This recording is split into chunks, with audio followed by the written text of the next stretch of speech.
अस्सलाम वालेकुम वरहमतुल्लाहि वबरकातुहू। जैसे ये बच्ची आप लोग देख रहे हैं, ये रो रही है, इसको मैं नहीं रुलाया, मुझे मस्ती आ रही थी तो मैं इससे बड़ी इसको डरा रही थी इसने टेडी बियर से। तो ये डर रही थी और मुझे मज़ा आ रहा था, कभी हंस रही थी कभी रो रही थी। और मेरी भाभी को भी तकरीबन इंजॉय कर रही थी कि बाजी आपसे बहुत खुश हो रही है, और माशाल्लाह माशाल्लाह मेरे पास रह जाती है क्योंकि ये बहुत छोटी और मैं इससे बहुत यानी कि मैं इसकी वीडियोस वगैरह भी बना रही थी। तो बस जी कहना ये है, स्टार्टिंग में हमारे ब्लॉग का ये है कि आप मेरी अम्मी आई थी आई चेकअप पे। तो जब मैंने रात में वो पहुंची तो उनके पूरे हेड पूरे सफ़ेद हो रहे थे, तो उसको फिर मैंने सोचा कि अम्मी को ज़रा अच्छा सा टिप टॉप करके फिर हॉस्पिटल ले जाना चाहिए। तो फिर मैंने सुबह उठने के बाद इनको नाश्ता वाश्ता करवाया, नाश्ता करवाने के बाद मैं आधा सामान बिरयानी का अपना करके गई थी फाइनल क्योंकि हॉस्पिटल का चेकअप इनका सुबह का था, तकरीबन 11 साढ़े 11 बजे का। मैंने अम्मी को जल्दी जल्दी हेयर कलर लगाया, 9 साढ़े 9 बजे अम्मी का सर वॉश करवाया। उसके बाद मैं अम्मी को जल्दी से हॉस्पिटल लेके गए। हॉस्पिटल ले जाने के बाद भाई पूछे नहीं, मेरी भाभी ने ना 2 अपने बेटे भी मेरे साथ कह रही बाजी इनको भी ले जाए, मैं इसको अकेली इसको रख लूँगी और आप जल्दी से आ जाएंगे। तो मैं इसको बोल के गई थी कि बस बिरयानी तो मैंने फाइनल करके गई हूँ, बस इसमें चावल डालने हैं, बाकी तुम दंग पंग कर देना। तो बस उसके बाद उसने कर दिया था थैंक्स फॉर रिप्ला। तो उसके बाद ये दो दो ये इसके मेरे भाई के बेटे बहुत, यानी कि 2 ये 1 अम्मा, यानी कि मेरे साथ 3 बच्चे थे। तो मुझे इन तीनों को संभाल के लेके जाना था और हाथ में मेरा कैमरा भी था। यार मेरी बेटियाँ कहती मम्मा ब्लॉग बनाती है, कैमरा क्वालिटी तो यार अच्छी रखो। तो मैंने बोला या तो मैं कैमरा क्वालिटी अच्छी रख लूँ या फिर मैं अपनी रूटीन दिखाऊँ। यार मुझे लोग बोलते हैं फारिग है, घूमती रहती यार मेरे बहुत, यानी कि मैं घर के बाहर के सारे काम कर रही होती हूँ। तो और ऐसा आपको पता है कि मेरा वर्क पॉलर भी है, तो उसको भी मुझे देखना करना होता है। मैं सिर्फ बुकिंग वर्क ही ले रही होती हूँ। तो यहाँ मेरा भाई का बेटा कह रहा पप्पा मेरे हाथ गंदे हो रहे, वॉश करवा दो।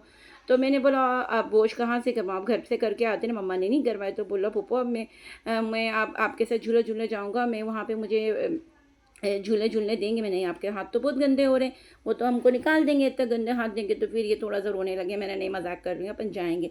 फिर बस थैंक्सफुल उमेर, तो इसने हमारा यानी कि नंबर बहुत जल्दी का लगा दिया क्योंकि रश बहुत ज़्यादा हो रहा था। और मैंने इसको बोला था ऐसे झूठ झूठ के मेरी मम्मा को आज ही हैदराबाद जाना है तो तुम चेकअप करवा दो। तो अम्मी का चेकअप के बाद माशाल्लाह अल्हम्दुलिल्लाह अम्मी की तकरीबन सही था सब कुछ है ना। तो उन्होंने बोला कि इनको साइकेट्रिस्ट हो, मैंने बोला नहीं इनको दिमाग का भी मसला है, शुगर का भी है। तो बस जी फिर उसके बाद हम आए गार्डन। तो ये गार्डन में बैठने के बाद पूरा गार्डन में सन्नाटा था। आपको पता है कि 2 ढाई बजे कहाँ था, लेकिन ये कि पूरे झूलों में पूरे गार्डन में हम यानी कि थोड़े से लोग थे, मेरी अम्मी में और मेरे ये और बाकी यार ये यहाँ के जो काम करने वाले होते हैं वो लोग। तो फिर इन लोगों ने बेचारों ने पूरे इन 2 को बिठा बिठा के सारे झूले लिए। उसके बाद भी इनका दिल नहीं भरा। तो पुप्पो ये मेरे पास जो झूले थे 5 से 6 झूले थे, इनमें तकरीबन 4 तो इन्होंने ले ही लिए थे। फिर उसके बाद बस मुझे ये था कि यहाँ भाई ये मेरे जो जिस भाई के बच्चे हैं वो भाई बड़ा खौफनाक है मेरे लिए।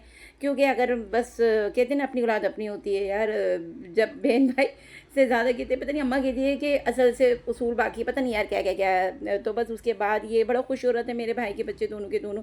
फिर मैं इनको एक जो बच्चों का रूम बना हुआ था तो उसमें ले गई। तो वहाँ पे भी इन्होंने इतनी मस्ती बहुत मस्ती, और मुझे भूख के मारे शदीद, क्योंकि मैं नाश्ता नहीं करती। और आपको पता है जब बिरयानी बंदा बना के आए तो फिर क्या है, बस मैं इतनी तेज़ भूख लग रही थी कि अम्मी शुगर पेशेंट है, उन्होंने भी नाश्ता किया हुआ था, भतीजों को भी नाश्ता कराया हुआ था। मैं नहीं करती, बस मैं 1-2 बिस्किट या कुछ चाय के साथ ले लेती हूँ। मैं दोपहर का खाना जल्दी खाती हूँ। तो यहाँ पे तकरीबन हमें 2:30 बज रहा था। मैंने जब उसको कह रही है भाई जल्दी कर दे जल्दी कर दे, वो कह रहे हैं आप पहली हैं जो जल्दी, वरना लोग तो झूले में बैठने के बाद कहते हैं कि इतना सा इतना सा। अरे मेरा भाई कर दे बस। उसके बाद हम इसको बोलने के दानिश घर चले, दानिश कह रहा नहीं फूफो मुझे तो और झूला झूलना है। मैंने अरे भाई अल्लाह अकबर। तो बस उसके बाद मेरी अम्मा मुझे कह रही है तुझे इतनी बड़ी हो गई तुझे झूले झूले में, जबकि अल्लाह गवाह मैंने एक झूला भी नहीं झूला था। उसके बाद मैं आई बिरयानी को मैंने देखा भाभी ने सही करके दम पक लगाया हुआ। तो उसके बाद हम लोगों ने बिरयानी वगैरह खाई। अम्मी को तो खैर नहीं देनी थी बिरयानी, तो मैंने अम्मी को रोटी बना दी थी क्योंकि सालन मैंने बनाया हुआ था। तो बस अम्मी को रोटी बना के मैंने दी। उसके बाद हमने बिरयानी खाई। बिरयानी खाने के बाद मेरा आपको पता है पॉलर है, पॉलर में मेरी थोड़ी बुकिंग थी हेयर कलर और रिबॉन्डिंग की। तो उसके बाद बस जी हम लोगों ने अपना ये काम फाइनल करने के बाद मैंने सोचा कि यार जल्दी जल्दी सारे काम कर दूं, ताकि क्योंकि अभी मेरे क्लाइंट आ जाएंगे, उनके फ़ोन पे फ़ोन मुझे गार्डन में भी आ रही थी कि बाजी जल्दी बताएं हम कब आए कब आए। बस उसके बाद जी बस फिर हमारा हेयर कलर स्टार्ट हुआ। हेयर कलर हमें तकरीबन करने में ये, क्योंकि इन्होंने base colour plus hair colour लिया तो ये थोड़ा ड्राई हो रही थी, मेरे पास कंडीशनर ख़त्म हो गया था। मैंने इनको शैम्पू करा। तो मेरी क्लाइंट बहुत अच्छे होते हैं यार, बहुत और ये रिबॉन्डिंग की थी ना, तो इसकी भी रिबॉन्डिंग बहुत अच्छी हो गई थी यार, क्योंकि मैं थक जाती हूँ, बहुत थक जाती हूँ। यकीन करें यहाँ तो मैं बोलते बोलते भी थक गई। फिर उसके बाद मेरी छोटी सिस्टर आ गई रात को तकरीबन 11 साढ़े 11 बजे। वो गई रात के 1 से 1:30 बजे। हमारे बिस्तर लग चुके थे, बच्चे अपने बिस्तरों पे थे। तो मेरी सिस्टर अम्मी से मिलने आई थी। तो बस ये भी अपने बच्चे लेके आई हुई थी, एक में तो मस्ती मजाक हो रहे थे बहुत ज़्यादा। तो ये गई तकरीबन 1:30 पौने 2 बजे। उसके बाद मैंने मेरी अम्मी पता है मुझे क्या कह रही है, तेरे पास तो बस मस्तियों के अलावा कोई टाइम नहीं है बस जी। फिर उसके बाद दूसरे दिन मेरी अम्मी सुबह में अपने घर हैदराबाद चली गई थी। और इस ब्लॉग के साथ मैं आपसे लेती हूँ अल्लाह हाफिज़। मैं अपनी अम्मी को देख रही थी। चले जी, अल्लाह हाफिज़।